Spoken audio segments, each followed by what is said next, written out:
kasih masih bersama kami dalam Berita Aceh. Bagi Anda yang baru bergabung, kami akan kembali menyajikan 3 berita utama pada pagi hari ini.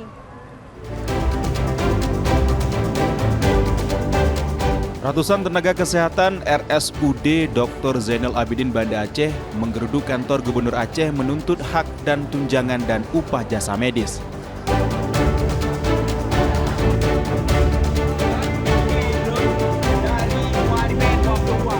Sejumlah pedagang terlibat adu mulut dengan anggota DPRK Pidijaya saat pansus di pasar ikan Meredu.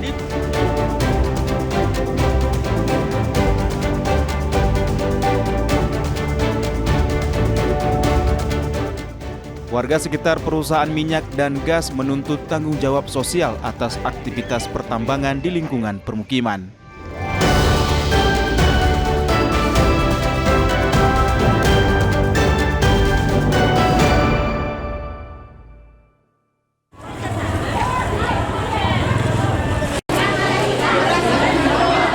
Ratusan warga menyerbu lokasi operasi pasar murah.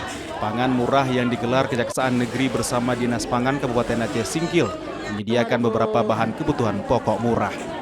Warga dari berbagai desa di Kecamatan Singkil Utara mengantri sejak pagi untuk membeli bahan kebutuhan pokok murah. Apalagi harga sejumlah kebutuhan pokok terutama beras sedang mahal di pasaran.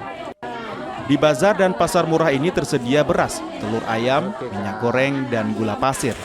Harga beras berkualitas premium hanya Rp63.000 per 5 kg atau Rp115.000 per 10 kg. Telur ayam Rp41.000 per papan berisi 30 butir. Harga minyak goreng kemasan Rp32.000 per 2 liter dan gula pasir 2 kg dijual Rp25.000.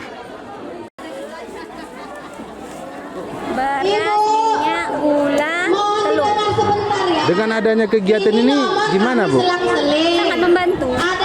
Kalau bisa sering-sering lah, apalagi sekarang harga beras mahal. Sangat, seperti beras mahal kali sekarang ini 15 kilo. Kalau kami bandingkan itu, saya kemarin beli 240. Ini kalau dapat 15 kilo 170 sekian. Panitia menyediakan 300 paket bahan pokok murah, sehingga warga perlu langkah cepat membeli paket bahan pokok murah tersebut.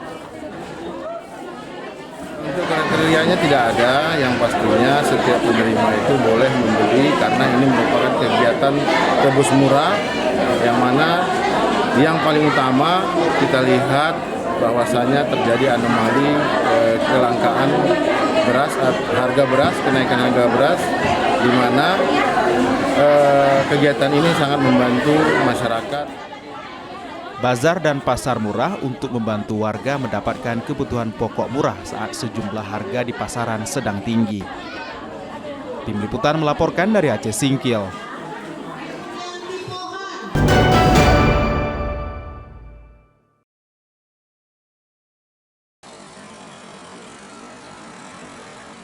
Sejumlah warga yang tinggal bersebelahan perusahaan migas menuntut tanggung jawab perusahaan.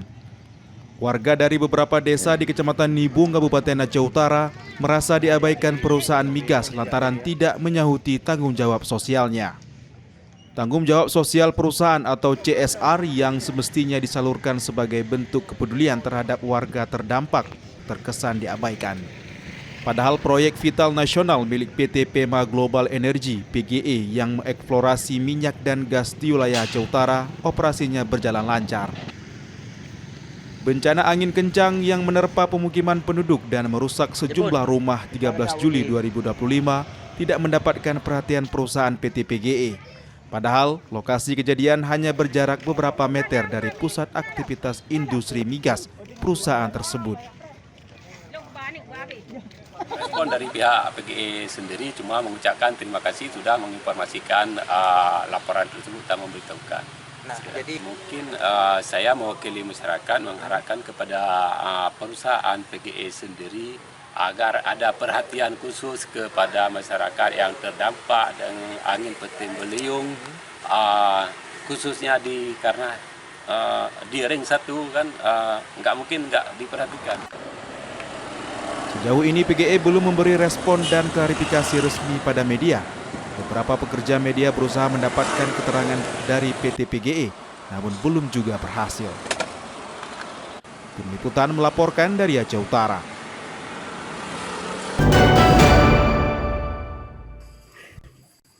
Udah, yuk. Candid.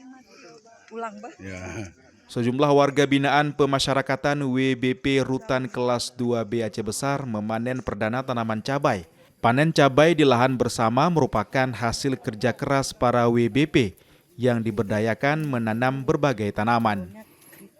Panen cabai dari penanaman selama beberapa bulan lalu. Lahan seluas 2 hektar sekarang bisa dinikmati hasilnya. Mereka juga mengolah lahan untuk budidaya ikan air tawar yang tak lama lagi bisa dipanen. Selain warga binaan Rutan Janto, pengolahan lahan juga melibatkan klien Bapas atau WBP yang sedang menjalani program reintegrasi sosial. Keterlibatan klien Bapas karena warga binaan belum memenuhi syarat untuk bekerja di luar rutan. Program ketahanan pangan itu merupakan salah satu dari program akselerasi dari Kementerian Imigrasi dan Pemasyarakatan sebagai perwujudan dari tindak lanjut atas program Asal Cita.